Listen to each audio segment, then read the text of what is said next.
Before I start this video, I feel like it's very important to say the following. Do not go and harass or bully anybody mentioned in this video. We do not condone these actions and we do not tolerate anybody in this community that does so. Please try and keep things civil in the comments section, and if you have any major issues, feel free to contact me on Discord. Since 2012, detractor channels that have been pointing fun at DSP have proliferated. Evil AJ 2010's This Is How You Don't Play Metal Gear Solid 2 would kickstart a trend of people who have been dissatisfied with Phil's general idiocy when it comes to playing games, and combined with his unlikable attitude, it made him all too easy to poke fun at. Nowadays, detractor channels are a dime a dozen, with some detractors moving on to other fields of content. Some continue being detractors to this day, while others have fallen off the deep end. This is where Soma Julius Cruz would start his journey. Soma Julius Cruz is most notable for being a DSP detractor, having made his account in 2006 and originally uploading Street Fighter 4 gameplay, and I've got to say, he seems to be pretty good at it from the perspective of somebody who's barely touched fighting games before. He'd eventually broaden his content into other game series such as Resident Evil and Castlevania, but Soma's first big break would come when he uploaded his first DSP video titled DSP vs Ultimo Barbero DSP US F4 inputs shown, which would give him a massive spike in viewership, going from his normal several 10 to few hundred views to an impressive 7.5k views as of today. Noticing the success, Soma would upload his first DSP This Is How You Don't Play titled This Is How You Don't Play Conker's Bad Fur Day, causing him to net 31k views and a large boost in attention, which he would then further the crux of his career on. He would still continue to upload Street Fighter gameplay, but none of them would come remotely close to his This Is How You Don't Plays, making fun of DSP's general ineptitude at gaming. Eventually, one of his most successful videos would be posted in 2017 as he'd make fun of DSP sucking major ass in Street Fighter 5, getting him an incredible 300k plus views. Soma would then take his chance to enter the detractor sphere, focusing more on This Is How You Don't Play videos and becoming a DSP detractor. He would still stick to his roots, however, as he'd livestream his various gameplays of the Street Fighter and Castlevania series, as well as any other game he'd be interested in. Eventually on YouTube, Soma would apparently leave for a couple years on his main channel, posting on a few other alternate channels, before eventually returning to post This Is How You Don't Plays on his main. However, some people had noticed that things had changed. In April 2019, one of Soma's mods would randomly get banned from his Discord, and the user Nero Tachibana would make a series of charged posts saying he'd become exactly like the person he'd made fun of, DSP. Eventually, one of his at-the-time stream mods, Chozo, would DM Soma asking for an explanation as to what happened. In these DMs, it would be revealed that Soma had demodded and then remodded Chozo in March 2019 due to some drama with Memology. It would eventually be revealed that the apparent reason for Zalex's ban was that he didn't tune into one of Soma's streams as he was playing Skyrim that day. So offensive this was that it was enough to justify a ban from the community? This is something I just have problems with understanding. It's not that big of a deal to miss one stream. If he was consecutively missing streams, a demodding could have been sufficient if slipping him a question in DMs as to why he'd been missing out recently had gone hostile. But over missing a single stream to play Skyrim? Questionable. Right before Soma banned Zalex, he'd messaged him with "have fun with that Skyrim," and then proceeded to get butthurt over it, allegedly saying, "How much was that piece of shit game? $60? You couldn't even give me that money. I see how it is." A day after banning Zalex, Soma would make a post saying that he didn't ban him because of Skyrim, but instead saying that he'd become distant from streams. Something was amiss though, as Chozo sensed that the reason for Zalex's ban was bullshit and unbanned him. Soma, however, had realized his erroneous fuck-up and wanted to extend an olive branch. Instead of rewarding the mod that had acted on his behalf, albeit prematurely, Soma demodded Chozo. Yes, even though Soma wanted to unban Zalex and tried to apologize, he unmodded Chozo because Chozo had acted first. Yet another mod had been struck down for a reason that made little to no sense. If Soma wanted to apologize to Zalex, would he not be thankful for Chozo acting first? I'd understand if Zalex had come back and started to act maliciously on purpose, but then again, he acted maturely and decided to leave the community before it went to shit. Chozo would also make his leave shortly after being demodded again, and Soma would proceed to ban him. Anybody who'd been in his Discord would have realized something was amiss, as Soma was chopping and changing his mods so frequently Henry VIII would have been impressed. The day after this apology, Soma would apologize to another user called Kane about how he incorrectly accused him of being a DSP dent and banned him. He would then realize his mistake and offer an apology, but he'd never return. Some more minor scuffles will occur in 2020 as Soma would go off on a viewer named Alexander White when he corrected him on a voice actor and would then proceed to apologize after his mistake. The apology in question does not appear to be sincere at all, as Soma cracks a joke midway through it. Another questionable decision, since an apology is normally intended to be sincere and shows that either Soma did not consider it to be too serious or didn't care in the first place. However, he would continue to stick around before real drama began to simmer after a couple years. On the 6th of June 2022, a user named Killed Rygar would confront Soma, asking him to talk through voice chat about some concerns he had with the way he'd been treating people as they'd been sharing their thoughts to him in DMs, as Rygar was a mod at the time. Soma would decline this voice chat request, saying he'd prefer to say his voice for the streams, which I personally think is a bit of a dubious reason. However, he chose to continue through text and DMs, so admittedly this is a bit of a minor point. Rygar would point out that Soma would get salty to his partners in the co-op game Evil Dead and would even go as far as to be degrading to one of the players on the opposing demon team. Rygar would then also point out his selfish behavior in World War Z, which would include complaining about not being able to pick his favorite character, and would even go so far as to remake the lobby so he could get his choice in first. Soma would also noticeably take the developers of a game when things wouldn't go his way sometimes, a trait shared with the DSP. Soma would later share his poor stream performance in his Monster Hunter Rise stream as a reason for being particularly upset that day, and Rygar would point out that it wasn't the game Soma was playing that he had issues with, rather his behavior. This would reveal ever-growing cracks in the foundation of Soma's fanbase, as Rygar and Soma would clash again in late March this year. 23rd March 2023, Rygar would troll Soma for the first time on his stream and admit to this in his DMs, noting that Soma had alienated and pissed off a good portion of his fanbase, as he would continue his selfish behavior and would continue to get pissed off at his teammates or the game when something wouldn't go his way. Again, Rygar informed Soma that he's down to VC with him whenever so they could air grievances, but 12 hours later, Soma opened with an attack stating that he thought Rygar should seek help and then blamed him for the other trolls on his stream, even though Rygar admitted to doing it only once. Rygar would then go on to refute all of Soma's points brought up in his DMs and would further point out that he'd been acting poorly to his various previous mods such as Zalix and Chozo, and yet again offered a VC. In the ending days of March, Soma would get a new mod named Cortez to help him with modding his streams. All appeared well on the surface, when suddenly disaster struck. Someone would then go on to file several false copyright strikes against Soma, which naturally made everyone on edge that Soma's channel was one step of deletion, as 2 strikes had gone through. One more was needed to terminate him. The videos in question that had been hit were critical of DSP, proving that a DSP dent had to have filed them. It would later be found out that a user named Superhound had filed the false request in an attempt to defend DSP, and Soma was not the only channel hit with such a mass false flag attempt. These strikes would be reversed and Superhound would be chased off the internet for abusing the copyright strike tool, and he narrowly avoided termination. However, further problems would now come from within Soma's community. In May, Soma would again get hostile towards Alexander White after he discussed The Last of Us 2 with a viewer during a Dying Light stream. Soma, however, would continue to display poor behavior as he would insult and belittle opponents whenever he'd lose a match in the Street Fighter 6 open beta, and would even point out after being asked to fight a well-known name in the FGC, but would then proceed to turn off his stream and remain online on Street Fighter 6. Soma would then display his reasoning as, I was hoping to draw unsporting people out by acting unsporting, which is not a good reason for acting like a total dick regardless of whether your opponent is sporting or unsporting. He would then point out that Soma had gotten salty at another viewer called Retro in Street Fighter 6 matches, noting he sounded very upset about losing. Alexander would then continue to point out that Soma had been channeling DSP's personality more frequently, such as getting salty to viewers when he lost, but only celebrating when he won. The misbehaving would continue when Street Fighter 6 would eventually fully release, as he would quickly rank up to Plat and Diamond levels and cherry-pick matches he'd won against exclusively Silver and Golds. To the unobservant, this looks like Soma being good at the game, but by comparing the rank discrepancy between him and his opponent, along with him cherry-picking footage, it's not hard to draw the allegation that Soma might be cheesing the matchmaker and have a fear of encountering a fellow Plat Diamond player where we'd have to try to win. Sometimes the best matches are the close ones, not the stomp matches. It's more obvious in a game like Evolve, where the tiniest skill gap is magnified many times over, but just come on, man. It's alright to show yourself having a loss every now and again. Eventually, the confrontation came to a head when Alexander accused Soma of having been toxic to him previously, and Soma would then point out he'd been talking to Rygar. Alexander would then outline his outbursts against Javier and his Resident Evil 4 stream was absolutely unacceptable, and more former moderators of Soma would be poking fun at him in the background, such as PhD, another mod that had fallen to the "you didn't turn up to my stream? Okay, bye" tactic that Soma had displayed to Zalix. Alexander would promptly be banned after this, and after banding together with disgruntled viewers such as Rygar, Retro, and several of Soma's ex-mods he treated badly, the Soma detractor channel Sons of Miyazaki was formed.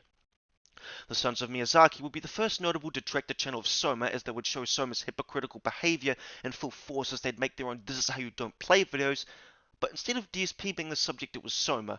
Soma would eventually get several new moderators: Jaeger, Ultima, Akihito, and Cerberus. As of now, Cerberus is inactive, but particular mention will be given to Jaeger and Akihito for reasons that will be displayed in a later segment of the video. Soma would tell his Discord users to not accept DMs from Rygar and Retro, as he feared that they would cause him to turn loyal fans against him and make him bleed subs. Eventually, a crowning jewel of stupidity would present itself in one of Chozo's streams. Akihito would state to Soma that Chozo was critical of him and had suggested mass flagging his videos. If you call back to the point where Soma and his followers have been concerned with Superhound abusing the system in an attempt to take down DSP detractors, including Soma, this would come off as incredibly hypocritical, as it would establish a rules for me, but not for the doctrine. However, this would not be the defining act after Retro, Chozo, and Rygar clowned on Akihito for numerous bad takes. He topped it off by saying the N-word "hara" as an insult to Chozo. For context, Chozo is black. The hara is used as a racial insult. There is no possible way that even if Akihito did not know Chozo was black, it was still used as a slur and he was directly racist.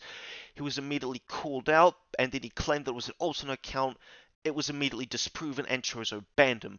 Rygar would then offer an olive branch to him on Twitter, hoping that they could talk it out, but then he would attack the Sons of Miyazaki channel members, and moments after Rygar began replying, he would be blocked by Akihito on Twitter as he ran away from the argument. Truly, the moment of all time. Or would be uneasy as detractor and detracted coexisted tensely, as the Sons of Miyazaki had been created due to Soma becoming more like DSP, and Soma would continue to act the way he was normally. However, in early July, a series of false strikes would be filed against the SOM. It was generally believed that Soma had filed the strike since a DSP dent would have no reason to strike a detractor of Phil's detractors, as the filer of the strikes had been filed from an account called Soma's Epic Gaming, one of Soma's alternate accounts. Where he had been the victim of such a false flag attempt, he was now perpetrating it. The hypocrisy is astounding, as Soma believes that his channel was wrongly struck by Superhound, which I agree with. However, Soma can then not simultaneously strike his detractors with the copy strike tool while knowing Superhound had abused the tool against him. You can't possibly have it both ways. Nobody gets struck down, or everyone does. This attempt at taking down his critics would only cause Soma to start bleeding subs, as the detractor sphere would catch on that Soma had been abusing the system again, and And1337 would make a livestream publicly calling out his shitty act. The SOM would return and gain more subscribers, and with the false flag attempt to fail, they would continue to detract from him. This failed strike attempt would invoke something called the Streisand effect, something that Soma does not apparently know about. In an attempt to strike down the SOM and suppress its discussion, he had inadvertently directed further attention to it, spiking its growth and causing more Soma viewers to turn against him. Rather ironically, it would be found out that Soma had stolen from other detractors such as AquaTeal in the past. How ironic that the one filing false strikes has stolen from others in the past. His two most active mods, Jaeger and Akihito, would eventually work overtime to try and suppress discussion as much as possible in Soma's Discord, and Soma would eventually set up a list of rules which would be very poorly enforced, to say the least. The point where I decided to make my video happens recently. On one of the SOM's latest video, a brand new account would be made where Jaeger and Akihito would jump onto it to stir discourse with the channel and attempt to discredit Soma's detractors. During this thread, Jaeger would let it slip news he knew Retro's first name. This is pretty significant because Retro had never shared his first name online at all. Not on Discord, not on YouTube, not on Twitter, not on Twitch, nowhere at all, absolutely nowhere possible. The only way Jaeger could know this if he was the one to file the strikes and receive the counterclaim, or Soma filed them and then sent the private information of Retro uncensored to him. Despite the fact that they like to claim the SOM doxed Soma's face, this is a lie. Soma has been previously live on Twitch with his face cam enabled. Since Twitch streams are public domain, it's gone into the public realm where Soma no longer had any control over it. In contrast with the leaking of Retro's first name, which had been obtained via the counterclaim notification he submitted, Soma had then set it uncensored to Jaeger, who either in an attack of extreme carelessness and ignorance or just arrogance and downright malicious intent posted it. Despite the fact he likes to claim a first name is not doxing, that can only be done with criminal intent. The literal definition of doxing is the release of personally private identifiable information without consent, While a first name doesn't give much, Jaeger must clearly know more than we think, as he alludes to when he replied to my comment on the latest video, which he has deleted. He knew Retro's first name. A counterclaim would contain an email address, full name, and real-world address. Soma would have received this information via the counterclaim and then sent it uncensored to Jaeger. He literally fucking doxed Retro. How the fuck is this appropriate? At what point did Soma look at sending Jaeger this and then think, yes, this is a good plan. There will certainly be no controversy around this if it's found out. Well, no, they found out that Jaeger posted this, proving definitively that not only did Soma file false strikes, he also released Retro's information to Jaeger, who then posted his first name online. And then Jaeger would manually delete his comment that contained this information before hiding his account for a few hours. If you don't know this, hiding your account will delete all YouTube comments, community posts, and replies, effectively scrubbing his comment history. Truly another moment of all time. That is everything that's happened up to here.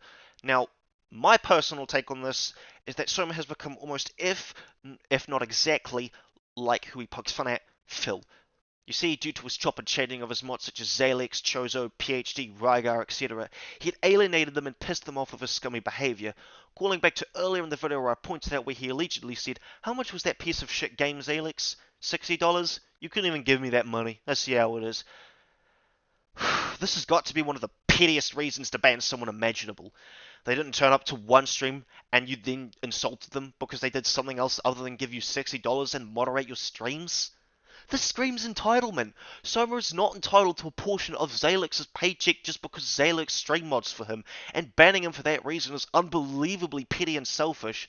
Now, if Soma and Zalex had an agreement where Zalex would buy a game for Soma, and then Zalex walked back on the deal suddenly, I could understand why he'd be upset. But no such agreement exists. It just comes off as an incredibly petty act to one of your moderators. Judging by how frequently he'd cycle moderators in the past, his bad treatment of Zalex was not isolated to him, as Chozo, PhD, and Rygar would all be subject to this. Not only that, his continued streak of selfish behaviour would alienate his viewers when they played games with him, and Soma would restart the lobby to get his favourite character and would not do this for anyone else. Not only that, he'd get frequently irritated at his viewers over minor things, as well as insult and degrade them. This will continue over to his opponents, as he'd insult them in lobbies when he get the chance, and be very petty at the least about winning, and worse at losing. Normally I'd just written this shit off as asshole behaviour, but I, for the life of me, do not understand why Soma thought it would be appropriate to file false strikes against the sons of Miyazaki when Superhound had done the same to him. You can't have it both ways. Either everybody gets struck or no one does. You cannot claim protection from a DSP dent striking your videos falsely, turn around, and then falsely strike your detractors. Not only does it not make sense, it makes you look like a total hypocrite, especially when you've been proven to steal contact from other detractors in the past, and you've been known to do. You seem to be perfectly fine with doing it to again, as you've stolen from AquaTeal, Mighty D, Vaultboy, Memology, and Mr. Huth stuff previously, and you continue to do so to this day after having already been called out for it. Not only that, you probably have just the worst picks for mods I've ever seen. Akihiro on one hand called Chozo the hard R and still hasn't apologized to him for it, as well as defaming the SOM with false lolicon claims, it's just downright disgusting. On the other hand, you have Jaeger, who Soma pipeline personal private information to, which he then proceeded to upload. After doing that, he then proceeded to hide the fact he did this while getting defensive and hostile at commentators on one of the latest SOM videos and complain about virtue signaling. This isn't virtue signaling. It's calling out obvious bullshit when it's seen. You can't just dox people and then expect others to not get pissed off when they see you do it. Not only that, you just validated the proof that Soma did strike them falsely. Also, what the fuck is this asinine garbage about? There's a way to level the playing field. Are you insinuating that doxing is a fair way to level the playing field? Bro, no. Seriously. Are you okay? Genuinely. You seem to think that breaking the YouTube guidelines is fair play for Soma and you, but God forbid something happened to Soma. Once again, you can't have it both ways. It's just further showing off the hypocrisy, pettiness, and entitlement. Honestly, at this point, Soma should do some self-reflection and admit that he's fucked up majorly. It will be the first step to recovering from the bullshit that he's committed, although since he's been denying he did the strikes, admitting he did them along with the whole info pipeline would damage his reputation irreversibly. I mean, come on, it's not like he's liked in the detractor sphere anyways. He's been stealing from other detractors, and he's now known for the false docs as well as the doxing bullshit. The only people that would continue to support him would be his fans who haven't learned about any of this stuff. I know I believe in second chances, and I still honestly hope to God that Soma learns and improves from his mistakes, but at the way we're going, it doesn't seem likely at all with the scummy behavior continuing to be on repeat from him and his two mods. Please, man, just try to do better. That's really all I have for this video. I know I've had periods where I should have been playing God of War and didn't. Honestly, trust me, bro. I'll continue playing it to some point. Just trust me. I won't be doing much until the end of February next year when I go back to university. I promise I'll finish it before then. That's about it. If you made it this far, thank you for watching to the end. I really appreciate that, as this is my first attempt on a commentary video. Of course, I've spliced my opinion in with it, so feel free to disagree with that if you wish. And if you have any major concerns, feel free to reach out to me on Discord. Once again, please, please, please do not go harassing or bullying anybody in this video. We as a community are better than that. That's about all. See you later.